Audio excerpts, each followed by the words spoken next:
नया साल तो आ गई, दारू के तो ना लेकिन तारियों के 2 लोटा दाम हो जाए न तो पियत पियत है बुढ़ारी में दिन कट जाई। रह सार पेलचानवा के बेटवा के लगे फोन कर तनी बाहर कमाता।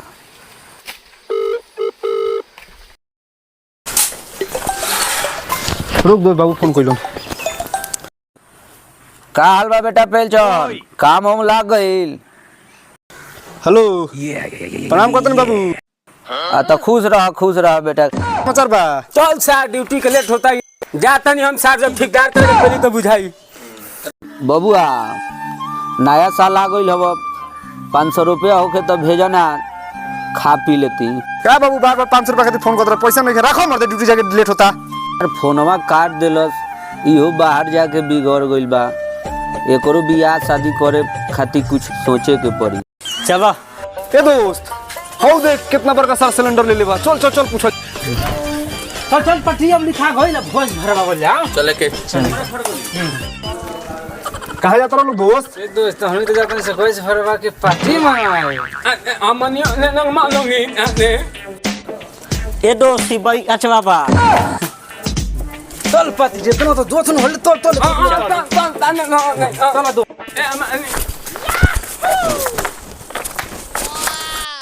अरे नोन कोई नहीं ना मोन तो बानी छ लेकिन पैसा के एक जगह उपाय कर लिया। पैसा दे दिया हमरा के।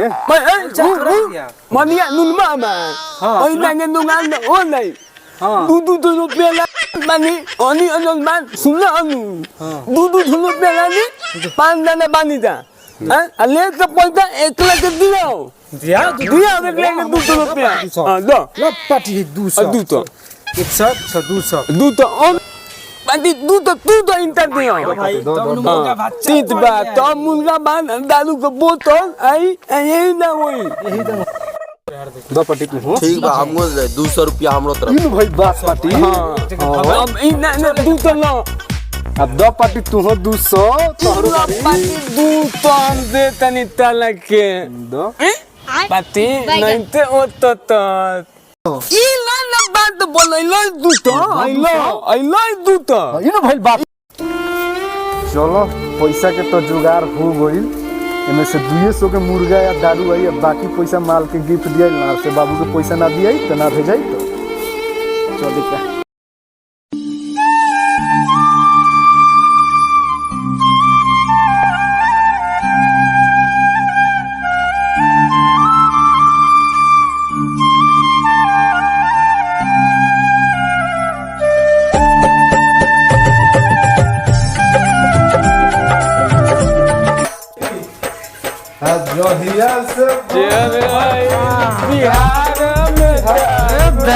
बिहार बंद होता साला तो नहीं है साला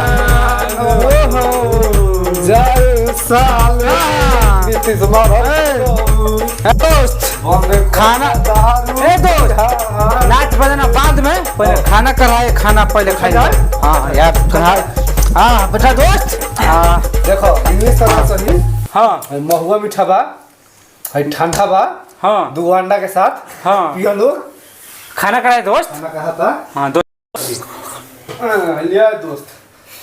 अरे घूमो हाँ दोस्त, खुला थाली लाओ दोस्त। अंडा हो जाइबो, खुला अंडा हो जाइबो। आता ठीक बा दोस्त। हां दोस्त 2 तो रुपया ला दलो हां मुर्गा आइलो हैं दारू आइलो तो और देखिए मिलल ते इंग्लिश तो व्यवस्था बा।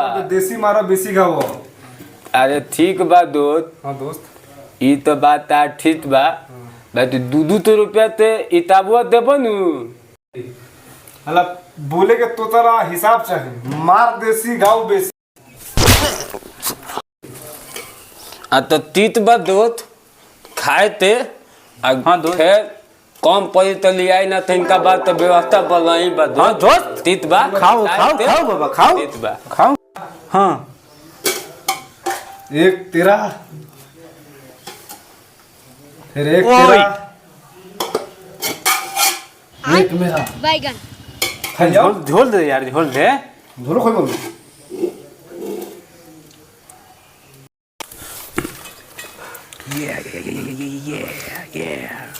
Yeah. यार तो मस्त क्या तरकारी बना रखे हाँ दोस्त राजा दोस्त कौन तो सर दोस्त भाई बहुत मस्त बना रहे दोस्त दोस्त लग रहा है कि अपनी लुगाई से तो तुम बना ले बड़ा यार दोस्त कतनो तो का है कि म्याज कदा गोद हो गई दोस्त बात दोस्त ए दो और बात हम बताई का दोस्त ये अपना मैं लालू तो आता तो ये बनी ले बा हाँ दोस्त इसने को नहीं बहुत बात बहुत आता बा सुना तो गिलास का नु गिलास का है छाके मारा यार दोस्त है छाके मारो मोर यार गिलास नहीं के का यार बैग दोस्त छाके मारो मोर जा यो सही रे बा गिलास से मारा तुम्हारा सारा मनो उतर के छाके मार लिया माया करा यार मजा आओ तो दोस्त ये तो बात दोस्त माना ये दोस्त म्याज लेकिन मस्त बा मियां नंबर मामा की नालो मान नहीं आन में आन नहीं घोरो से पियत बहन जो म्याज मस्त ये तो दिन के मजा है हाँ खा ले भाई दो दोस्त ये तो बाहर के मजा है खाओ पियो ऐश करो एक बात नॉन नहीं नो इतना ना लो मिलो ये फालना ऐसा ना छू दोस्त हाँ दोस्त खाल नहीं तो दोस्त ये तो बोला आउट निकाल मंदे की का दोस्त कहाँ है दोस्त ए दोस्त सब तो खा लो पीला के छू ता आप कहाँ बजे हे यार ये पेटे ना भर दोस्त अरे यार पियला में बुझाता दोस्त अच्छा ठीक मत दोस्त तो इनको ने हैप्पी हूँ बोल दिया दोस्त हाँ दोस्त ये करे पढ़ तब हैप्पी निहुर बोल